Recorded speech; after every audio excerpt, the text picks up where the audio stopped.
The Kalawan Center for Music and Dance proudly presents a captivating tour featuring renowned musicians in New York.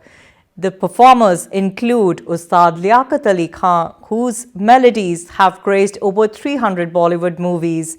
Amongst others are Ustad Kader Khan, the esteemed tabla player and founder-director of the Kalawan Center. The lineup also features the soul-stirring Sufi singer Ustad Munawwar Masoom, along with other talented artists such as Chetna Shahane, Imran Khan, Mahmood Hassan, Asif Khan, Rajat Postla and Azam Ali Khan. Meet some of the guests from this exceptional group who will be enchanting audiences this Saturday on November 18th at ITV Gold Auditorium. Azam Ali Khan, as someone born and brought up in the US, how do you perceive the cultural fusion in your music and how has it shaped your approach as a tabla player and instructor? So, growing up in New York City, I actually got to listen to drummers of all different genres and all different traditions and cultures. So, that has really helped me develop all different new sorts of rhythms, and I have a unique perspective, and I try and widen my perspective as much as I possibly can. So coming from New York, there is a culture, there are drum circles, there are people playing in the subway, on the street. How has all that gone into your own approach of playing tabla? Because, you are in this melting pot where all the music you can hear in New York City. And also, आपके घर में आपको तालीम मिली है तबला में. So, what is your unique approach to playing tabla? So, tabla mein aisa hota hai, first you start, you learn, and you have the phrases, certain compositions, and eventually those things almost, they keep on running in the background, and you begin to see more and more details in the patterns that you've been given, that you can develop. And when you go out into the world and you notice all different sorts of things, like how cars run, how people walk, how the sounds are of the city, how sounds are of people around you, all of these things inspire you. So all unique energy which you can put to tell a story, and that's really what we do as musicians. So it was an advantage for you to be in New York because it's such a noisy city. Absolutely. And you noisy. hear the sounds in that noise. There's so many sounds that can be heard. Thing is, in New York, all different people from all different cultures come, and we have the unique opportunity as musicians to play with musicians from different countries, different cultures, and we take our perspectives and we blend them, and हम लोग एक दूसरे से कुछ ना कुछ सीखते हैं. Rajat Postla, as an all-rounder musician, proficient in vocals, harmonium and tabla, how do you find harmony between these different aspects of musical expression? And how does teaching music contribute to your own growth as an artist? कैसे तालमेल बैठता है आपके harmonium में, तबला में, vocals में, और आप सिखाते भी हैं म्यूज़िक, तो ये सब आपके अपने पर्सनल ग्रोथ में कैसे हेल्प करता है म्यूज़िक? जी, जब मैं छोटा था तो मेरे ननिहाल में म्यूज़िक था. मेरी ननिहाल की पूरी फैमिली म्यूज़िक से बिलोंग करती थी. तो एक मामा जो हारमोनियम बजाते थे उनसे थोड़ा हारमोनियम सीखा, एक मामा जो थोड़ा बहुत तबला बजाते थे तो उनसे तबला सीखा. फिर धीरे धीरे मेरे आसपास के दोस्त जो थे वो भी म्यूजिशियंस थे सारे, तो धीरे धीरे तबला, हारमोनियम और ये सब सीखते गए, करते गए. तो आप कैसी जगह से हैं जहाँ पे आपके आस पड़ोस के, आपके फ्रेंड्स सब कुछ म्यूज़िक में ही थे? आप कुछ क्रिकेट नहीं खेलते थे या कोई और आपकी हॉबीज़, ऐसे म्यूज़िक की तरफ कैसे आप ग्रेविटेट हुए? हम जब छोटे थे तो स्कूल में कल्चरल एक्टिविटीज़ होती थी, तो जितने भी बच्चे थे वो जिन चीज़ों में होशियार थे वो उनमें लग जाते थे. हम छोटे थे तो हमें जो म्यूज़िक का ज़्यादा शौक़ था, तो शुरू से ही 7th 8th से ही हमारा ऐसा चलने लगा कि हम लोग 15 अगस्त 26 जनवरी जो हमारे बड़े फेस्टिवल हैं इंडिया के, उनमें हम लोग हिस्सा लेते थे और धीरे धीरे म्यूज़िक की तरफ बढ़ते गए. तो बाकी चीज़ों का इतना ज़्यादा शौक़ नहीं रहा. तो इसी में ही आपने पूरी अपनी तालीम हासिल की और आगे की पढ़ाई की? जी. तो कुछ बताइए अपने परफॉर्मेंसेस के बारे में कि क्या पसंद है आपको? आई सी यू विद अ हारमोनियम और अ सिंथेसाइजर. मुझे तबला बजाना बहुत पसंद है, हारमोनियम बजाना बहुत पसंद है। और गाते भी हैं आप? जी। अच्छा, आप गाते भी हैं, तो तभी तो आप ऑलराउंडर हैं, राइट? और थोड़ा थोड़ा सब कर लेता हूँ। हाँ। जैसे जैसे मेरे को इंस्ट्रूमेंट मिलता है, मुझे शौक है, अगर यहाँ भी मेरे को कोई ऐसा इंस्ट्रूमेंट मिलेगा जिसे मैं जानता नहीं हूँ, पहचानता नहीं हूँ, तो मैं उसको एक बार ट्राई ज़रूर करूँगा कि वो कैसे प्ले होगा, कैसे नहीं। और म्यूज़िक की एक ही लैंग्वेज है सारी, चाहे भले आप हारमोनियम बजाएं, कीबोर्ड बजाएं, लैंग्वेज सेम है, खाली इनको ऑपरेट करने का सिस्टम अलग अलग होता है।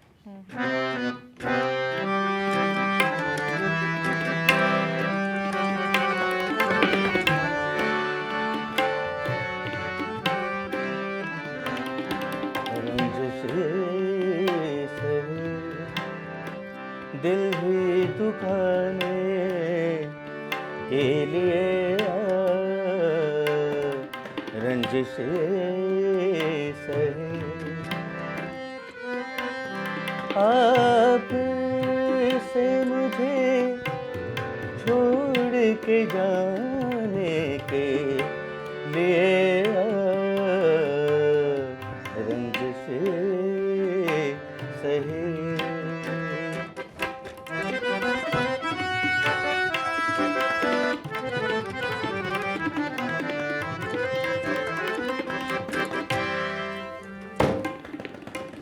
Thank you. Mahmood Hassan, coming from a family with a rich musical heritage, how do you navigate between different genres like ghazal, Rajasthani folk songs, and Gujarati garba? How has your family's musical legacy influenced your style? आप बहुत ही बड़े musical घराने से आते हैं, और पहले आप मुझे ये राज की बात बताइए कि आप तो महमूद शेख हैं, तो महमूद हसन बनने का इसके पीछे क्या राज है? अरे सर, बहुत सारे क्वेश्चंस हैं, but I am very curious to know. नहीं, ये मैं आपके आखिरी सवाल का ही जवाब दे देना पसंद करता हूँ। हिंदी में मैं जो मेरी ज़बान है उसमें मैं दूंगा कि मेरा नाम महमूद शेख ही है, लेकिन मेरा लगाव मेहदी हसन साहब से इतना ज़्यादा रहा। 9 साल की उम्र से मैं उनका शहदाई हूँ। 5 साल की उम्र में मुझे एक आवाज़ सुनाई दी थी, वो रफ़ी साहब की थी। फिर 5 से 9 साल तक जब आए तो गज़लों का एक सिलसिला शुरू हो गया। तो ये दोनों ही चीज़ें दिल के बहुत तब भी करीब थी, आज भी करीब हैं। और ये आप अपने बचपन की बात बता रहे हैं, 5 से 9 साल? जी। आप तब से गज़लें सुनते आ रहे हैं? 9 साल की उम्र से गज़ल। Oh my God. जी जी। आपको समझ में आती थी कि ये क्या बोल रहे हैं, इसका जी मतलब? जी। वाओ। गीतों का मतलब तो मैं 5 साल की उम्र से मैं बहुत नज़दीक से समझ लेता हूँ कि स्टोरी क्या कहना चाह रही है। इवन मेरा इमेजिन ऐसा होता था कि जब मैं 10-15 साल बाद वो फिल्में देखी ना मैंने, तो वो जो गीत मैं सोचता था ना, वैसे पिक्चराइजेशन होता था। ये कुदरती कमाल है, मेरी कोई बड़ाई नहीं इसमें, ये उसकी मेहरबानी है। तो मेहदी साहब की गज़लें जब मैं गाता था कहीं भी या गाता हूँ, तो सुनने वालों में से एक मेरे बड़े भाइयों में से हैं, तो वो मुझसे पहले के सिंगर भी हैं और जानकार भी मुझसे ज़्यादा हैं। तो यार बोले, बेटा एक दिन मुझे पता नहीं किस रंग में थे, तो बोले तू तेरे नाम के पीछे अब हसन लगा ले, बोले बेटा। अब वो उन्हीं को एक्चुअली मेहदी साहब को सुनाने वाला ही वो शख्स था। उनका नाम उस्ताद दिलदार भाई हैं, वो मेरे ताऊजी के बेटे हैं। और मेहदी हसन साहब की गज़ल उन्हीं की ज़बानी सुनी। उसके बाद मैंने मेहदी हसन साहब को सुना, तो उनसे सुन के इतना अच्छा लगा कि फिर मैं मेहदी हसन साहब का शहदाई, मैं क्या पूरा ज़माना उनका शहदाई है। बिल्कुल। तो ये इस तरीके से ये हसन लगा हुआ है।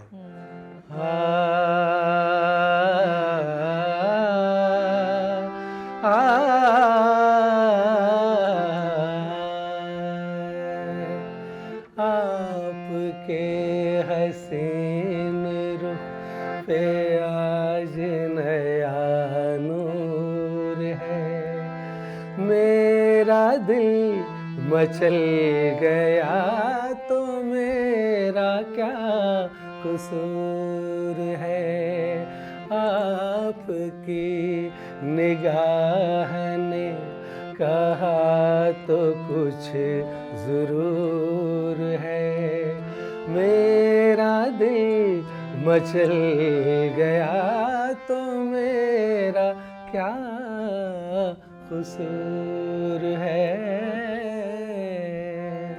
Chetna Shahane, being a versatile singer, comfortable with bhajan, semi-classical music and Bollywood songs, how do you adapt your vocal style to suit different genres? And what challenges and joys come with such versatility? आप हर type के गाने गाती हैं, चाहे वो गरबा हो, चाहे वो पॉपुलर बॉलीवुड सॉन्ग्स हो, भजन हो, तो ऐसी वर्सिटैलिटी, इतना टैलेंट आप में कहाँ से आता है और आप कैसे कुछ भी इतनी कंफर्टेबली गा लेती हैं? ये बचपन से शौक़ था और मेरी मम्मी बहुत अच्छा सुरीला गाती थी, तो घर में सभी भाई बहनों को शौक़ था भी गाने सुनने का।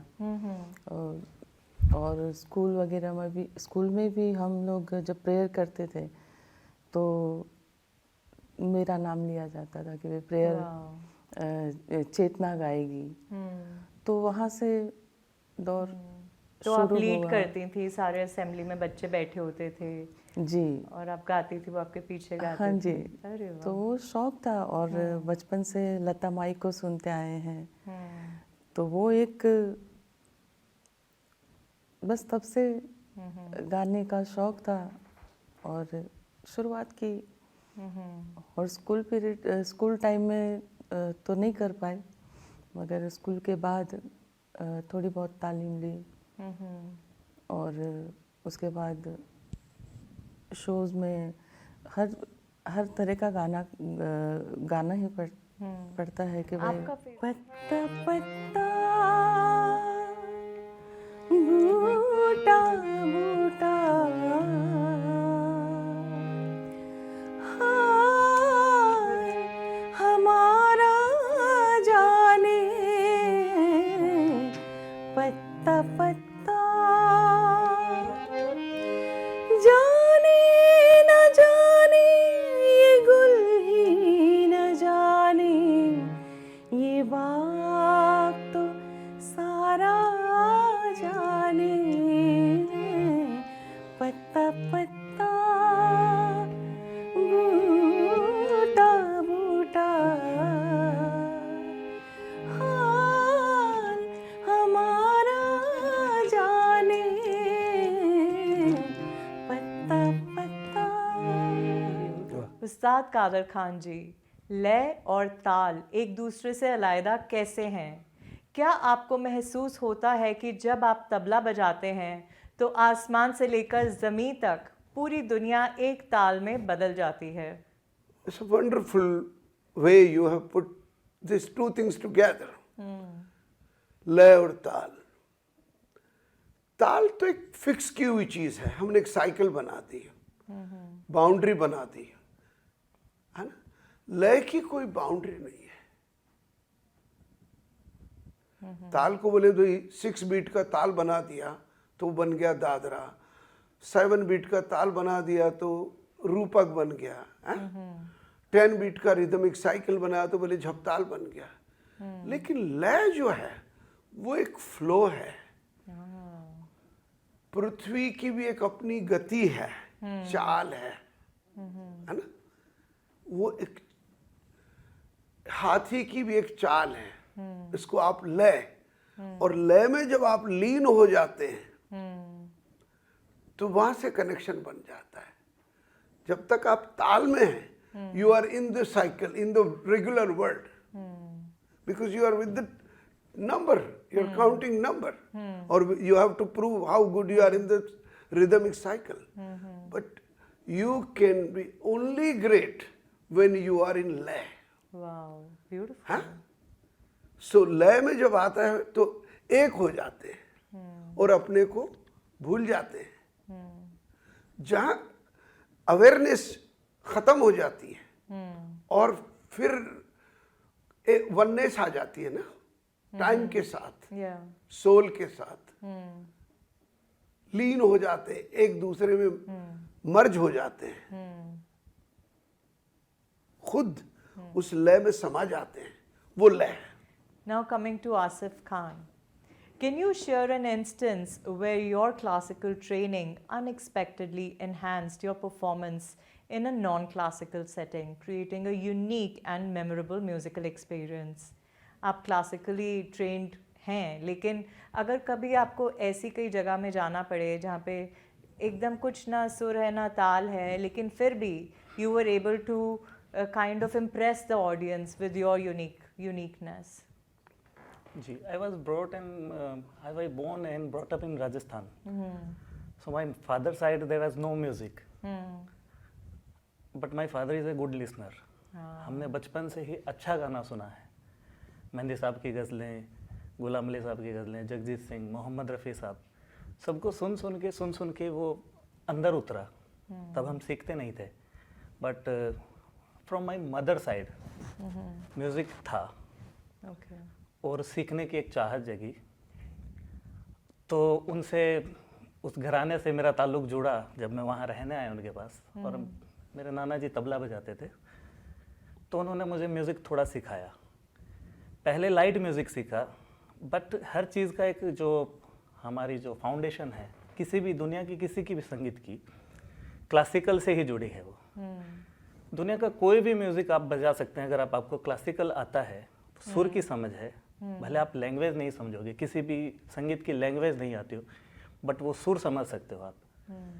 तो अगर आपने पूछा है कि जैसे किसी ऑडियंस को संगीत की इतनी समझ नहीं हो, तो हम कुछ एक दो गाना ऐसा गा के देखते हैं. अगर हमें समझ में आ गया कि वो इंटरेस्टेड हैं, तो हम उसी पैटर्न को लेके चलते हैं. और अगर नहीं समझ में आ रहा है उनको, तो हम उनके हिसाब से ढलते हैं. या उनसे फरमाइश पूछते हैं कि आप क्या सुनना चाहते हैं. तो ये है कि हम गा कुछ भी सकते हैं, क्लासिकल हो, गज़ल हो, भजन, लाइट. आप ऑफेंड नहीं होते कि अरे ये कैसी वाहियात सी तुमने फरमाइश रख दी, ये तो मैं नहीं गाऊंगा, you know this is not my standard, ऐसा नहीं कभी आप कहते? Music is music after all, चाहे वो उनकी पसंद हो. म्यूज़िक इज़ म्यूज़िक, बट कई बार क्या होता है कि किसी की कोई भी फरमाइश आ जाती है. हाँ तो हमारा फ़र्ज़ है हम उसे पूरा करें. जी. जब हम स्टेज पे हैं तो करना पड़ता बिल्कुल. है. पर हम उन्हें ये समझाते हैं कि अच्छा म्यूज़िक सुनिए. ये ज़रूर है. हाँ, अच्छे म्यूज़िक की डेफिनेशन दीजिए. अच्छा म्यूज़िक वो होता है जो आपके कान को अच्छा लगे और रूह तक पहुंच जाए. तो ऐसा कोई सुनाना चाहेंगे गीत या गज़ल आप? जी, मैं गज़ल सुना देता हूँ आपको. जी.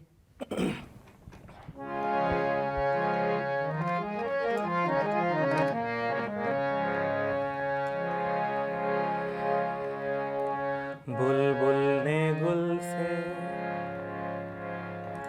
गुल ने बहारों से कह दिया, एक चौदहवीं के चांद ने तारों से कह दिया, दुनिया किसी के प्यार में जन्नत से कम नहीं, एक दिलरुबा है दिल में जो हूरों से कम नहीं, दुनिया किसी के प्यार